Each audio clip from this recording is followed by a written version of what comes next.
Wahab Aseel channel के सभी viewers और प्यारे नाजरीन के लिए हमारा प्यार भरा सलाम, आदाब, नमस्ते। दोस्तों, आज की इस वीडियो में हम बात करेंगे कि असील फार्मिंग कैसे स्टार्ट करें और कैसा परिंदा अपने घर रखें, असील फार्मिंग को कैसे सीखें और जब असील फार्मिंग शुरू कर दें तो असील परिंदों की ब्रीडिंग कैसे कराएं। तो आइए आज हम इस टॉपिक पर बात करेंगे। वीडियो हमारी उन लोगों के लिए हैं जो नए शौकीन हैं, जो इस असील फार्मिंग को शुरू करना चाहते हैं या अभी अभी उन्होंने असील फार्मिंग शुरू की। जानकारी को पूरा समझने के लिए, बातों को समझने के लिए वीडियो पूरा ज़रूर देखें। जब तक आप पूरा वीडियो नहीं देखेंगे बात आपको समझ नहीं आएगी। और जो लोग हमें बहुत ही मोहब्बत दे रहे हैं, वीडियोस को बहुत पसंद कर रहे हैं, उनका तहे दिल से शुक्रिया। जो अभी तक चैनल सब्सक्राइब नहीं कर पाए हैं उनसे गुजारिश, चैनल सब्सक्राइब करें। जब आप असील लेने जाएं, असील को पालने की ख्वाहिश रखते हैं तो जितने भी असील लेके आएँ वो क्वालिटी वाले होने चाहिए, यानी ऐसे ही कहीं से भी ना उठा लें और जिनका कोई पता ना हो, ना नस्ल का ना खून का। तो जब भी परिंदे पालें असील के तो वो आप किसी ऐसी जगह से लें जहाँ पे नस्ल दर नस्ल असील पाले गए हों, जिनका ब्लड लाइन का पता हो। क्योंकि आप नए शौकीन हजरात हैं और असील आप लेकर के आते हैं और मान लीजिए उसमें आप ले आए और उनकी क्वालिटी अच्छी नहीं है, नस्ल अच्छी नहीं है, ब्लड लाइन ख़राब है, दोगले हैं, तो वो आपको जो है फ़ायदा नहीं पहुंचाने वाले, वो आपका नुकसान करने वाले हैं। बेहतर ये होता है जब भी आप किसी भी काम को करें तो उसमें आपका कोई उस्ताद, आपका कोई गुरु होना ज़रूरी है। तो पहली कोशिश तो ये करें कि जो लोग पुराने पालते चले आए हैं उनकी सोहबत इख्तियार करें, उनकी सोहबत में बैठें, उनसे जो है ये तरीक़े, ये गुण सीखें कि असील होता क्या है, उसकी नस्लें कैसी होती हैं, कौन सी नस्लें मज़बूत हैं और कौन सी नस्लें कमज़ोर हैं।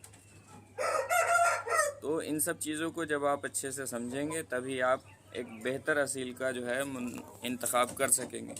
नहीं तो आप कहीं से कुछ भी उठा लाएंगे और उसे आप असील समझते रहेंगे, तो उससे आपको नुकसान होगा, ना कि फ़ायदा होगा। तो पहले किसी को अपना उस्ताद बनाएं। कोई उस्ताद आपको ना मिलते हो तो किसी उस्ताद के शागिर्द, जो अच्छे शागिर्द हों पुराने, उन्हें अपना पीर भाई या गुरु भाई बनाइए, उनकी सोहबत इख्तियार कीजिए, उनके साथ बैठिए।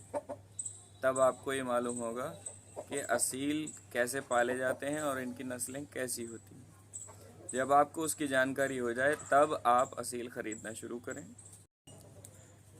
और जब आप उनकी सोहबत इख्तियार करेंगे उस्ताद की या अपने पीर भाइयों की या अपने गुरु भाइयों की, तो आपको उनको पालने का, उनकी देखभाल करने का सही तरीक़ा मालूम होगा।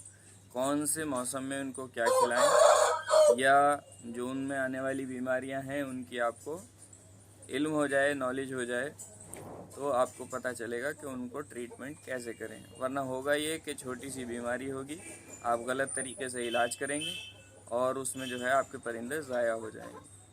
तो बेहतर है कोशिश करें कि किसी को अपना उस्ताद बनाएं या किसी गुरु भाई की, पीर भाई की जो है सोहबत इख्तियार करें।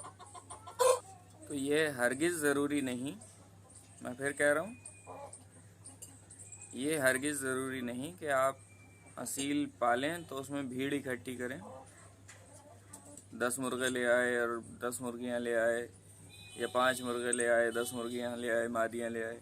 बिल्कुल ना करें। जब आप स्टार्ट कर रहे हैं तो फ़कत और फ़कत आप जो है एक अच्छा सा ब्रीडर मुर्गा लें और एक मादी रख लें, ज़्यादा रखना चाहें 2 मादियाँ रख लें और उन्हीं से आप स्टार्ट करें। अच्छे तरीके से आप जब स्टार्ट करेंगे तो सीखेंगे कि उनको किस तरीके से आपको देखभाल करनी है, किस तरीके से उनका ट्रीटमेंट करना है, क्या उनको खिलाना है। अब खिलाने के बाद जब आपने पालना शुरू किया तो आपको अंदाज़ा होगा, जब आप कुछ टाइम गुजर जाए आपका इस तरीके से, तो आगे आप सोच सकते हैं कि हाँ अब मैं और परिंदे ला सकता हूँ। जब आप एक बार परिंदे ले आएंगे, आपके पास परिंदे होंगे, उनका टाइम आता है ब्रीडिंग का, तब आपको सोचना होगा कि अब मैं इनकी जो ब्रीडिंग करूँ, इनके पेयर लगाऊँ तो कैसे लगाऊँ। असील फार्मिंग का एक सबसे अहम पहलू है ब्रीडिंग पेयर लगाना। अगर आप सही से ब्रीडिंग पेयर लगाते हैं तो आपको रिज़ल्ट्स बहुत अच्छे मिलते हैं। अगर आप ब्रीडिंग पेयर सही नहीं लगा पाएंगे तो आपको रिज़ल्ट कभी भी अच्छे नहीं मिलेंगे, और जो बच्चे चूज़े निकल के आएंगे वो भी आपको अच्छा रिज़ल्ट तभी देंगे जब आपने पेयर अच्छा लगाया हो। तो अब शुरू हम इस बात पे करते हैं कि पेयर कैसे लगाएं। तो दोस्तों, जो परिंदे आपके पास हैं, जो मेल्स यानी रूस्टर हैं, मुर्गे हैं, उनको बड़ी गौर से ध्यान से देखा कीजिए, उनके मिजाज को समझा कीजिए, उनका चेहरा, उनकी आँख, उनकी नलियाँ, उनके पंजे, उनके जो है पल्ले यानी पर कैसे हैं, इन सब चीज़ों को समझें, उनकी जसामत को समझें, कदोकाठी को समझें। इसी तरीके से जो मादियाँ हैं उनके कदोकामत, उनकी जसामत, चोंच, आँख, नली, इन सब चीज़ों पे बगौर ध्यान दें, क्योंकि यही वो चीज़ें हैं जो हमें बताती हैं कि हमारा ब्रीडिंग पेयर कैसा होना चाहिए। और असील फार्मिंग का सबसे मेन पहलू ब्रीडिंग में है वो है मादी मुर्गी। मादी आपकी जितना हो सके बेहतर क्वालिटी की होनी चाहिए, अच्छी क्वालिटी की होनी चाहिए, क्योंकि यूँ तो हज़रत अली का कौल है, आम इंसानों में भी बात है कि जो बच्चे पैदा होते हैं उनमें ननिहाली और ददिहाली दोनों 90 असरात आते हैं। 90 असरात ननिहाली और 90 असरात ददिहाली। ये तो आम इंसानों की बात है, लेकिन इंसानों की नहीं, ये बात आप उनका जो भी बात है वो सभी के लिए है। तो असील फार्मिंग में जो मादी है वो अक्सर बच्चों की जो कदो कामत है वो अपने ऊपर ले जाती है। तो याद रखिए कि जो आपकी मादी है वो बहुत ही अच्छी क्वालिटी की होनी चाहिए। अब दूसरी चीज़ ये आती है कि उम्र कितनी हो। मादी की उम्र कम से कम 1.5 साल क्रॉस कर चुकी हो ब्रीडिंग के लिए, जब आपको उसके बच्चे लेने हैं। और मुर्गे की भी यही है, लेकिन जब आप पेयर लगाएं तो उम्र का दोनों के बीच एक वक्फा होना ज़रूरी है, डिफरेंस होना ज़रूरी है, दोनों हम उम्र ना लगाएं। मुर्गी अगर आपकी छोटी है तो कोशिश करें कि मुर्गा आपका कम से कम 2.5 साल 3 साल का हो, क्योंकि जो बड़े उम्र के मुर्गे होते हैं उनसे पैदा होने वाले चूज़े बहुत ही अच्छी इम्यून सिस्टम वाले होते हैं। उनकी हिंदी में बोलते हैं प्रतिरोध क्षमता बहुत अच्छी होती है। तो बड़ी उम्र का मुर्गा आप छोटी मुर्गी के साथ लगाएं जो 1.5 साल से ऊपर की हो। मुर्गा 2.5 साल का हो, 3 साल का हो, तो उससे ये होगा जो चूज़े निकल के आएंगे उनकी कदोकामत अच्छी होगी, और जो बीमारियां होंगी उन बीमारियों से वो अपने आप को महफूज रख सकेंगे या अपने आप को बचा सकेंगे। दूसरा, अगर मुर्गी आपकी जो है वो ज़्यादा उम्र की है, 3 साल से के आसपास पहुंच गई है, 3 साल से ऊपर की है, तो उसके साथ आप एक छोटा मुर्गा 2.25 साल 2 साल का 1.5 साल का भी लगा सकते हैं।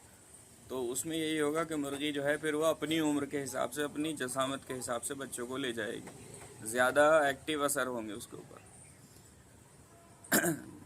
जो उसकी खसूसियात थी मुर्गी की मादी की, वो खसूसियात उन बच्चों में आ जाएंगी। दूसरी बात है साइज़। साइज़ जो है वो काफ़ी मैटर करता है। तो आप ये देखिएगा कि दोनों के साइज़ कैसे हैं।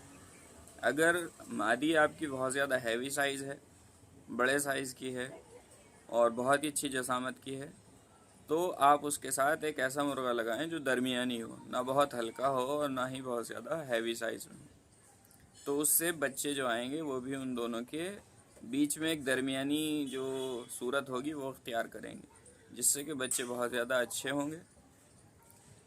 और इसका उल्टा कर दीजिए, अगर मादी हल्की है वज़न में, ठीक है, या अभी छोटी है, तो आपने मुर्गा बड़ा लगाया है, तो वही बात आपको हासिल होगी और आपको जो है बहुत ही अच्छे रिज़ल्ट मिलेंगे। तो दोस्तों, जो आपके परिंदे आपके पास मौजूद हैं उन्हें बगौर देखिए, उनके चेहरे को देखिए, उनकी नलियों को देखिए, मादियों में भी और मुर्गों में। जब आप उन पर गौर देंगे तो आपको मालूम होगा कि किसकी चोंच लंबी है, किसकी चोंच जो है छोटी है। کس کی چوچ میں کرو ہے. کچھ چوچ ایسی ہوتی ہیں کہ وہ ہلکی سی ایسے ہوتی ہیں، اور کچھ چوچ ایسی ہوتی ہیں جن میں کرو ہلکا سا تھوڑا سا زیادہ آ جاتا ہے. یہ چوچ جو ہے نا وہ مرغے میں بہت اچھی مانی جاتی ہے کہ جس میں ہلکا سا کرو آ جائے. جو سیدھی چوچ لمبی چوچ ہوتی ہے وہ اچھی نہیں ہوتی، کیونکہ آپ سمجھتے ہیں کہ اصیل جو شوقین ہیں وہ کس لیے پالتے ہیں. تو لمبی چوچ جو ہوتی ہے وہ تھوڑی کمزور مانی جاتی ہے، اس کے جوائنٹ کھل جاتے ہیں یہاں سے. جو چھوٹی چوچ ہوتی ہے اور کرویکل چوچ ہوتی ہے وہ بہت مضبوط مانی جاتی ہے. تو بریڈنگ پیئر میں اس بات کا بھی خیال رکھیں کہ آپ کیسی چوچ کی مرغی کو کیسے چوچ کی مرغے کے ساتھ لگا رہے ہیں. کوشش کریں دونوں ہی چھوٹی چوچ والے ہوں، بہت اچھی بات ہے. لیکن اگر بائی چانس کسی ایک کی چوچ لمبی ہے تو دوسرا والا اس کے ساتھ جو ہے وہ چھوٹی چوچ کا ہونا ضروری ہے. تو اس سے جو ہیں بچے بھی درمیانی ہوں گے، یا اگر مرغی چھوٹی چوچ کے لیے ہے آپ نے تو اس میں جو ہے بچے بھی چھوٹی چوچ والے ہی آئیں گے، تو وہ ایک آپ کے لیے بیٹر رزلٹ رہے گا. نلیوں کا رنگ جو ہے وہ بھی ایک جیسا کوشش کریں کہ ایک جیسا رنگ آ جائے. الگ الگ لگائیں گے تو بچے بھی تھوڑے سے الگ الگ طریقے کے ہو سکتے ہیں.